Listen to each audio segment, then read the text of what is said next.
નમસ્કાર ખેડૂત મિત્રો, હું રમેશ રાઠોડ, વિષય નિષ્ણાત પાક સંરક્ષણ કૃષિ વિજ્ઞાન કેન્દ્ર ગીર સોમનાથ. ખેડૂત મિત્રો, આજના કાર્યક્રમની અંદર આપ સર્વે મિત્રોનું હાર્દિક સ્વાગત છે. મિત્રો, હવે શિયાળુ ઋતુના પાકોનો આયોજનનો સમય છે અને શિયાળુ ઋતુમાં ઘઉં જેવા પાકોનો આપણે ખૂબ મોટા વિસ્તારમાં વાવેતર કરતા હોઈએ છીએ. પરંતુ ઘણી વખત એની અંદર જે ટેકનિકલ માહિતીઓ છે એના અભાવને લીધે ખેડૂત મિત્રોને ઘણું નુકસાન થવાની શક્યતાઓ રહેતી હોય. કુદરતી વાતાવરણના પરિબળો સૌથી મહત્વનો ભાગ ભજવતા હોય અને ઘઉંની અંદર વાવેતરનો સમય જે છે એ ખૂબ અગત્યનો કહેવાય. કારણ કે જો વાવેતર યોગ્ય સમયે કરવામાં આવે તો જ આપણે ધાર્યું ઉત્પાદન મેળવી શકતા હોઈએ છીએ. અગર ઘણી વખત વહેલું વાવેતર અથવા ખૂબ મોડું વાવેતર આપણને ઉત્પાદનની અંદર નુકસાન કરે, એટલે આર્થિક રીતે ફટકો પડતો હોય છે. અને એના માટે વાવેતરનો જે સમય છે એ જાણવો ખૂબ જરૂરી છે. અને ત્યારબાદ આજના જે વિડીયોની અંદર મારે વાત કરવી છે એ વાત કરવી છે કે ઘઉંના વાવેતરનો સમય કયો હોવો જોઈએ.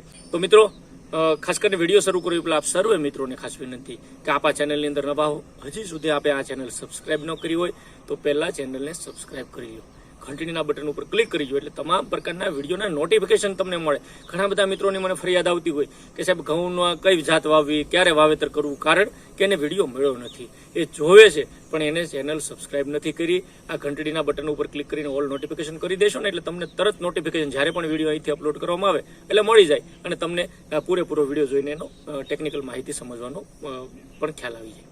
તો મિત્રો, ખાસ કરીને જો સમયની વાત કરીએ તો ઘઉંના ઉત્પાદનમાં વાવણીનો જે સમય છે ખૂબ મહત્વનો ભાગ ભજવે. અને આપણા રાજ્યની અંદર ખાસ વાત કરીએ તો ઠંડી જે છે એ ઠંડીનો ગાળો ટૂંકો છે, એટલે કે શિયાળો ટૂંકો છે અને ઠંડીનું પ્રમાણ પણ મહદઅંશે ઓછું રહેતું હોય. એટલે આ સંજોગોમાં જે પરિસ્થિતિ છે, ખાસ કરીને એનો મહત્તમ લાભ જો મેળવવો હોય તો સમયસરની વાવણી કરવી ખૂબ જરૂરી હોય છે. અને આ વાવણીના સમયને જો ધ્યાને રાખીને વાત કરીએ તો ત્રણ પ્રકારે એને ત્રણ તબક્કાની અંદર વહેંચવામાં આવે. એમાં વહેલી વાવણી, સમયસરની વાવણી અને મોડી વાવણી. હવે વહેલી વાવણીનો જે ખાસ કરીને ગાળો છે એ નવેમ્બર મહિનાનો પહેલું પખવાડિયું, એટલે કે 15 નવેમ્બર સુધીમાં જો આપણે વાવેતર કરીએ તો એને વહેલું વાવેતર કરવામાં આવે, કારણ કે હજી શિયાળાની શરૂઆત થતી હોય છે. અને ઘણી વખત તો 15 નવેમ્બર પછી ઠંડી પડતી, એટલે ઠંડીનો પાક છે. તો 15 નવેમ્બર પહેલાં જે મિત્રો વાવેતર કરે છે એને સમજવાનું કે વહેલું વાવેતર કહી શકાય. અને એની અંદર ખાસ કરીને GJW 463 જેવી વેરાયટીઓ જો વાવવાની થતી હોય તો એને વહેલા વાવેતરનો સમાવેશ થાય. બીજો જે તબક્કો ને ખૂબ અગત્યનો ઉત્પાદનની અંદર સૌથી મહત્વનો ગણી શકાય એ છે સમયસરની વાવણી. સમયસરની વાવણી જ મિત્રો આપણે કરવી જોઈએ. એના માટે જે પણ પરિસ્થિતિ હોય, ખેતર તૈયાર કરવાની, ખેડ કરવાની કે ખાતર વ્યવસ્થાપનની, અગાઉથી આપણે બિયારણની સિલેક્શન કરવાનું, એ બધું કરી લેવું જોઈએ.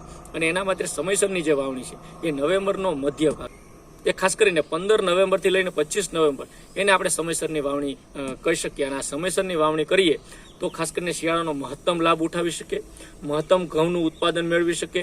અને ઘઉંની વાવણી માટેનો શ્રેષ્ઠ સમયગાળો એટલે 15 નવેમ્બરથી 25 નવેમ્બર કહી શકાય. કારણ કે આ સમય જે રાત્રિ છે અને દિવસનું જે ઉષ્ણ તાપમાન છે એ 20 થી લઈને 25 ડિગ્રી સેલ્સિયસ હોય. અને આ 25 ડિગ્રી સેલ્સિયસ આપણા માટે ખૂબ કામનું ઘઉં માટે છે.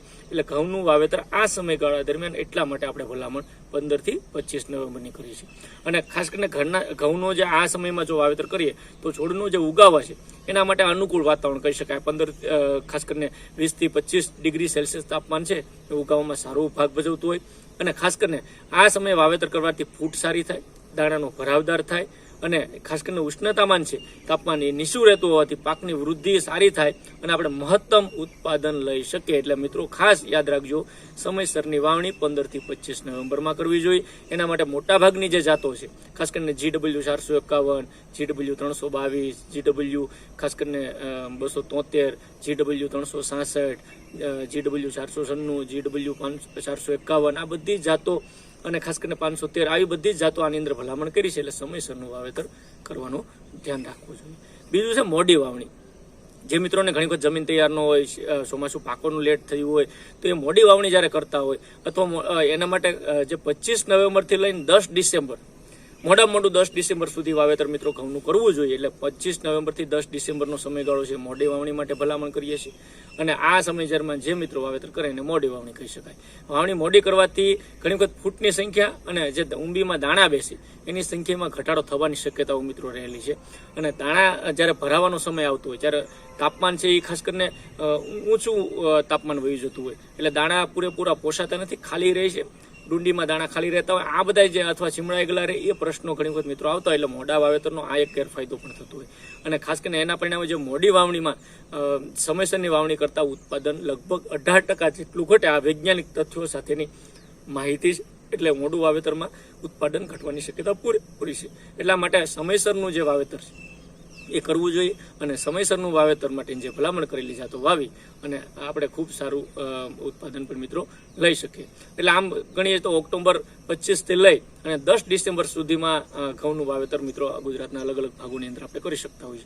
અને મોડા વાવેતર માટેની જે ભલામણ કરેલી જાતો છે એમાં GW 173 છે, GW 499 નંબરની જે જાત છે જે વહેલી પાકતી કહી શકાય, ટૂંકો ગાળાના જાત છે, એ પણ મિત્રો 499 નંબરની જાત આપણે મોડું વાવેતર જે મિત્રો કરતા હોય એને કરી શકે તો આ વેરાયટીઓ અથવા લોકવનનો પણ આની અંદર સમાવેશ થઈ શકે, એ પણ વેરાયટીઓ મિત્રો વાવી શકાય. તો મિત્રો આપણે જે વાત કરી એ ખાસ કરીને ઘઉંના વાવેતરનો યોગ્ય સમય અને એના 3 તબક્કા, વહેલું વાવેતર, સમયસરનું વાવેતર અને મોડું વાવેતર.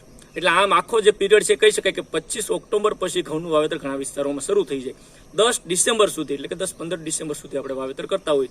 પરંતુ સૌથી મહત્વની અહીંયા જે વાત આપણે કરી છે એ 25 નવેમ્બર સુધી એટલે કે 15 થી 25 નવેમ્બરનો જે સમયગાળો જો એની અંદર વાવેતર થાય તો મહત્તમ ઉત્પાદન લઈ શકે, ગુણવત્તાવાળું ઉત્પાદન લઈ શકે, ડુંની અંદર દાણો ભરાવદાર કરી શકે. આ બધા જે ઠંડીનો પીરિયડ એની અંદર અને ઉષ્ણતામાન તાપમાન જે છે એ 25 ડિગ્રી સેલ્સિયસ આસપાસ રહેતું હોય તો ખૂબ ફાયદાકારક રહેતું. એટલા માટે મિત્રો સમયસરની વાવણી કરવાનું જ આપણે રાખવું જોઈએ.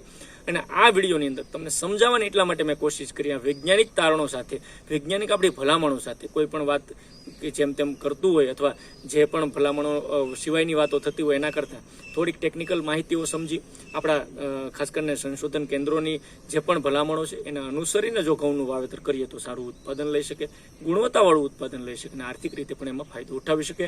તો મિત્રો આ વિડીયોની અંદર આખી મેં સમજાવવાની કોશિશ કરી એ હતી ઘઉંની વાવણીના જુદા જુદા તબક્કાઓ અથવા વાવણીનો સમય એને અનુસરીને આપણે ખેતી કરવી જોઈએ. મિત્રો આની અંદર ક્યાંય પણ પ્રશ્ન હોય તો મારા નંબર નોંધી લેજો, 9558294828. આ નંબર ઉપર આપ કોલ કરશો, વોટ્સએપ કરશો, સાથે મળીને ખેતીને સુધારવાના પ્રયત્ન કરશું. તો મિત્રો આજના વિડીયોની અંદર એટલું જ. આજે જે વાત કરીએ ઘઉંના વાવણીના જુદા તબક્કાઓની એટલે કે વાવણીના સમયની વાત કરી, આવતા વિડીયોની અંદર એક નવી ટેકનિકલ માહિતી, એક ખેતીની નવી જ આધુનિકતા લઈને ફરી પાછા આવશું. ત્યાં સુધી મને રજા આપશો. આપ સર્વે મિત્રોનો વિડીયો પૂરેપૂરો જોવા બદલ ખૂબ ખૂબ આભાર, ધન્યવાદ, થેન્ક યુ.